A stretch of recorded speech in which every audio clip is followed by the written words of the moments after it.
Assalamu alaikum everyone and welcome back to my channel Baking Nook, and this is another episode of Learning Baking by myself.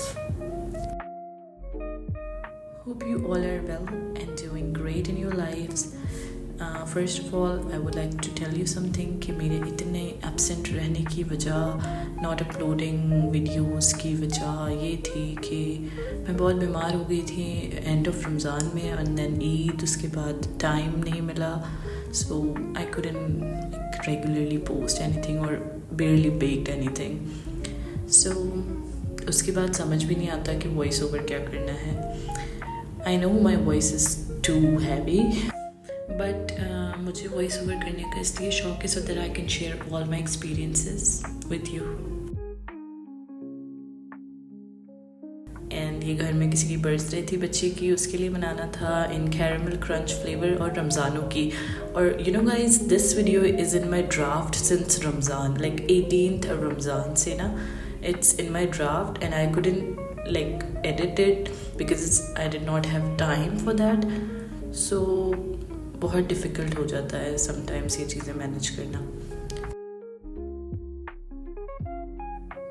ये cake मुझे कहा था कि caramel crunch flavour में बनाना है. अच्छा, it was my first attempt to caramel flavour. Caramel sauce मैंने ऑलरेडी ख़रीदी हुई थी, लाइक मेरे पास बेसिक सॉसेस तो है like caramel, coffee and chocolate. तो कैरमल फ्लेवर देना was easy, but the crunch part मुझे आइडिया नहीं था कि क्रंच का क्या करते. फिर मैंने सर्च किया, then I got to know I have to make a candy by myself, and then I made the candy by myself for the very first time. जो तरीका शुगर को caramelise करके somehow like that, and it was very difficult क्योंकि if आपको पता हो caramelise करते हुए, मुझे नहीं पता था कि अगर आप 2 मिनट भी ऊपर उसको कर दो ना शुगर को ज़्यादा, और वो ब्लैक हो जाती है and then it taste so bitter. तो मैंने 2 दफ़ा तो वो वेस्ट की है, और थर्ड टाइम में मेरी candy was much better than previous attempts. दोनों दफ़ा कड़वी हो गई थी और थर्ड टाइम पे बहुत सही बनी थी. फिर मैंने उसको बटर पेपर पे सेट होने के लिए रखा. थोड़ी देर बाद वो हार्ड हो गई, सेट हो गई. उसके बाद मैंने उसको ठंडी हो गई थी, तो फिर मैंने उसको क्रश किया. मैंने पहले मशीन में ट्राई किया तो वो क्रश नहीं हो पा रही थी, बहुत पाउडर हो रही थी, तो मुझे अच्छा नहीं लग रहा था. तो फिर मैंने उसको मैनुअली ही क्रश किया और वो काफ़ी अच्छा हो गया.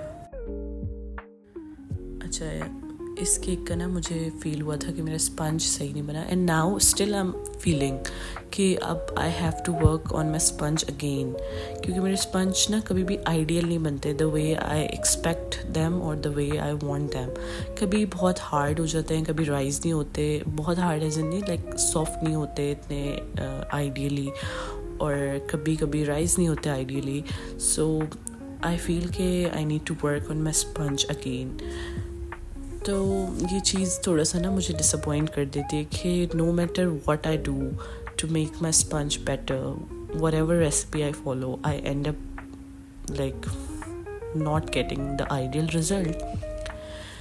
खैर, इस केक की डेकोरेशन ना मैंने my insta is full of cakes, तो मैं वहाँ से इंस्पायर होकर किया. अच्छा, decoration turned out very good. I wasn't expecting कि इतना प्यारा बनेगा. अच्छा, इसका जो मैंने बीच में स्लैश किया है ना केक्स कलर का, ये मुझे पहले करना था to cover the entire top, और फ्लावर्स उसके ऊपर बने थे, बट मैंने फ्लावर्स पहले बना लिए और ये बाद में किया, तो इसलिए ये पूरा कवर नहीं हुआ. खैर, मेरे पास एक बुके के ऊपर ना कार्ड्स पड़े हुए थे हैप्पी बर्थडे के, तो मैंने वो प्लेस किया इंस्टेड ऑफ राइटिंग, क्योंकि मेरी राइटिंग इतनी अच्छी नहीं on cakes. Well, I thought if I cannot write nicely on the cake, so this is a quite nice idea. So if I'll ever get any other order, so I'll get the printout of whatever they want to be written on the cake, or maybe I can use fondant whenever I'll start working with the fondant, or maybe I'll learn how to write slowly, क्योंकि it's very difficult to write on the cake. Like paper पे लिखना आसान है, और my writing is quite well, but it's difficult. By the way, this is how the cake looked. Hopefully you like it.